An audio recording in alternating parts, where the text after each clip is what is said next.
Hello, church. This is obviously an unusual place for me to stand. As you're very aware, I'm normally standing like 2 meters in that direction, and believe it or not, that place over there feels much more comfortable. And the guitar is much nicer for me to protect myself. But this is a topic that I'm really passionate about. This is something that I would really love to share with you guys about. And we can see that David, when the presence of God, the Ark of the Covenant, came back to Israel, David danced before the Lord with all his might. And he danced in an undignified manner. And I truly believe, guys, as a church, it's my belief that there will be some significant breakthroughs that happen for us as individuals in our personal lives, but also as us as a church family, some significant breakthroughs that will come when we get undignified in our worship before the Lord. I really, really believe it. And I don't believe that dance is going to be the only key, but I believe it will be a significant one. And that's what I'd like to share a little bit about this morning. And I'd like to encourage us. And you guys probably already can guess maybe where this talk is going to go.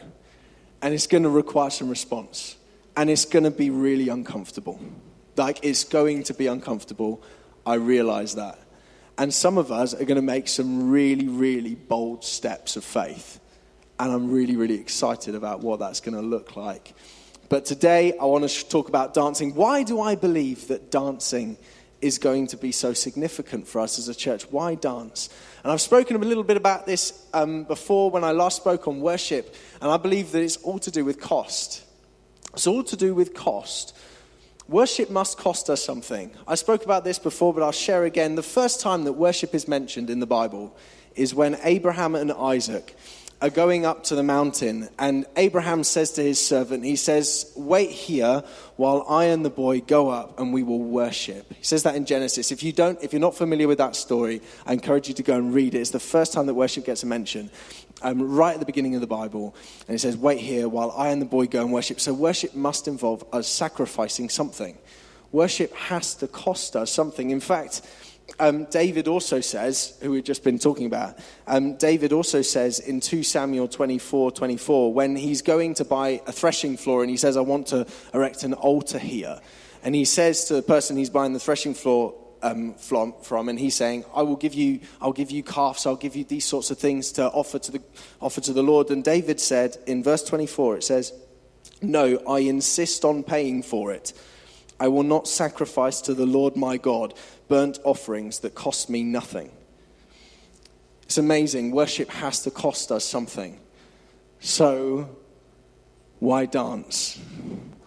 Why dance? Why am I talking about that? Because I believe it's about cost. Can I get a show of hands? How many of us in the room this morning would say, "You know what, Aaron, I am a natural-born dancer"?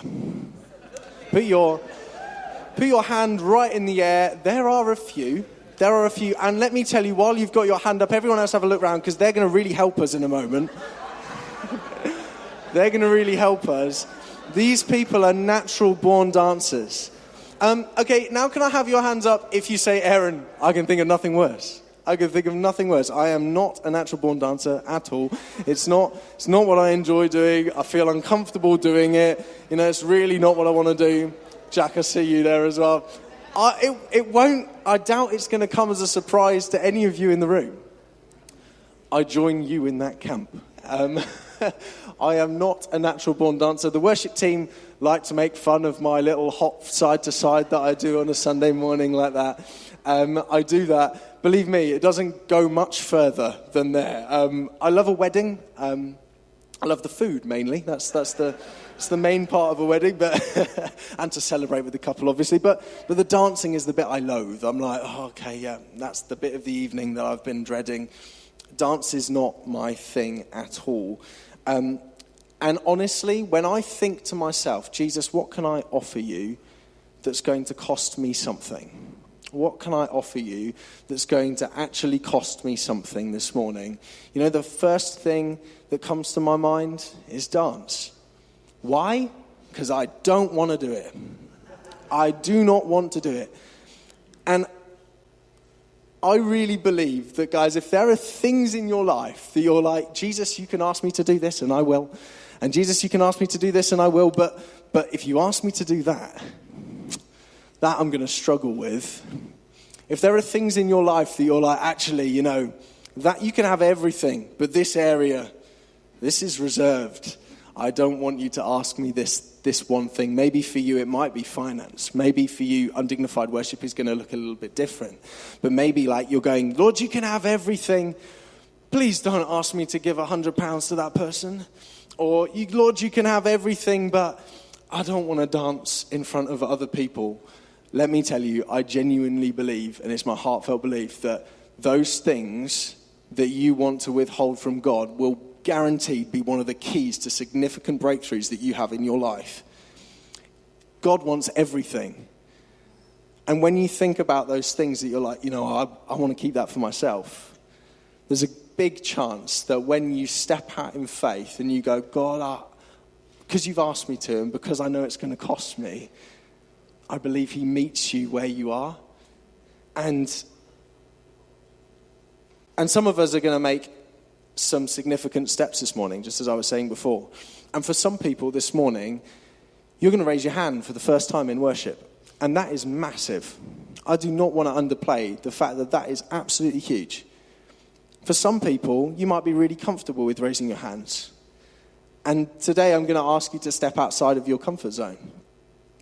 You know, I believe that one of the big reasons, the main reasons that we don't dance undignified is because we're scared of what people think. And that's true for me as much as it is for everybody else. I promise you, I am terrified of what someone else is going to think of me. And I was listening to one of my friends speak on undignified worship just a couple of weeks ago. In fact, if you want to, I'll point you in his direction because he did such a good job. But one of the things he said is he shared a story of a worship event that he was at. And in his words, this is what he said, so I'm quoting him. He said, I was at this worship event and there was this worship leader, and the only way I can describe it is he was like prouncing up and down the stage. And he was like, this guy's a bit weird. Like, what is going on? This guy is prouncing up and down the stage. But there was one moment where the worship leader turned to the congregation and he pointed and he said this. And he said, the person next to you did not die for you. Jesus died for you, and you're worried about what they think. Whew. It hits me now. It's like so powerful because, guys, Jesus died for you. The person sat next to you did not. They are great. They're fantastic. But don't be concerned with what they think, because Jesus is here. Yeah? So I really believe that the number one reason is we're scared of what people think. And I'm going to actually share a little video with you. And I would like to share this video. Some people might be a little bit offended. Sorry about that. That's because you might support a different team.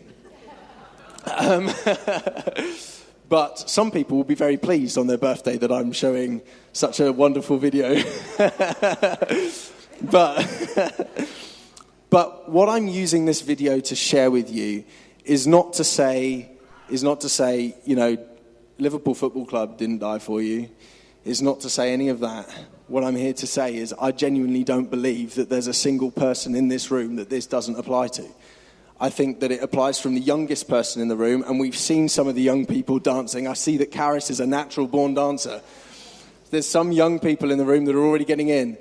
But this is not for the young people. This is for everybody. And I want you to turn your attention to the screen just now, and I'd like you to listen to the commentator that's talking in this video. It's been an incredible performance. In these moments, these are your mates, and you have good times and you have bad times. But to be together on the pitch in front of your own fans celebrating like that, you can honestly see who the good dancers are, who the bad ones. Daniel, you'd have the moves of viewers out there, I'm sure. I'm telling you right now, I'd be dancing like nobody's business if I was out there, I'm telling you. But you look in the stands, you look around you, there are young children being lofted high on their parents' and their grandparents' shoulders. There are grandparents grinning from ear to ear, dancing along as well. It doesn't matter how old you are. All it matters is right now in this stadium is whether you've got Liverpool in your hearts. Can you guess where I'm going to go? All that matters right now, right here in All Nations, this morning on Berkeley Avenue, is whether you've got Jesus in your heart. That's what matters. When you fall in love with your favorite football team and you celebrate a victory like that with them, everyone, from the youngest person to the oldest person, babies are being held aloft by grandparents. Grandparents are smiling from ear to ear. Everybody's joining in a dance. No one cares about what the person next to them thinks. Like, they don't. They're just celebrating with elation. They've fallen in love with their football team. Guys, we need to fall in love with Jesus. We need to fall in love with Jesus. And as I said, there are going to be some big steps today. There are going to be some people that are going to be really uncomfortable. I'm going to be uncomfortable myself as well. And it is by purpose and intention that we have left this space at the front available for you, because we want you to respond in a way that is going to cost you something. Yeah? Is that good? This isn't hype. I'm not here to share something that, is hype or anything like that. This is wholehearted authenticity. This is, I'm going to do away with some of the Britishness, maybe. I'm going to come before God, and I'm going to be bold, and I'm going to be brave, and I'm going to risk it all. Because I believe that if there are things in your life, and for me, that thing's dance, but just by the swathe of people that said they didn't like dancing as well, I believe I'm not the only one. And the dancers in the room are going to really help us. But I believe that some of those things where we go, God, you can have everything, but please don't ask me to do that. I believe we'll see some big breakthroughs this morning. I really do. I really believe that. So, grandparents, kids, we ready? Let's invite the worship team back up. We're going to sing some big, fun, fast songs and stuff. And we're going to clear this space. And as I said, it's for Karis. And it's for all of you. We're going to be bold. And if you're going to raise your hand in worship for the first time, youth, I would love to say this to you. I've been to Limitless with you. Do not wait. Do not wait for Limitless to give Jesus your all. Yeah. Don't wait for an event like that this morning. Come on. Yeah? Is that fair? So think to yourself, what am I going to do this morning that's going to cost me? And believe you me, it's going to be the one or two that come first. They're going to be the brave ones. And the rest are going to come and follow, because those people are going to step out. So if you're ready, fill this space. If you're already sat on a front row, you need to come to the middle, because you're like, that's going to be my step. Let's do it. We ready? Yeah. Come on then, guys.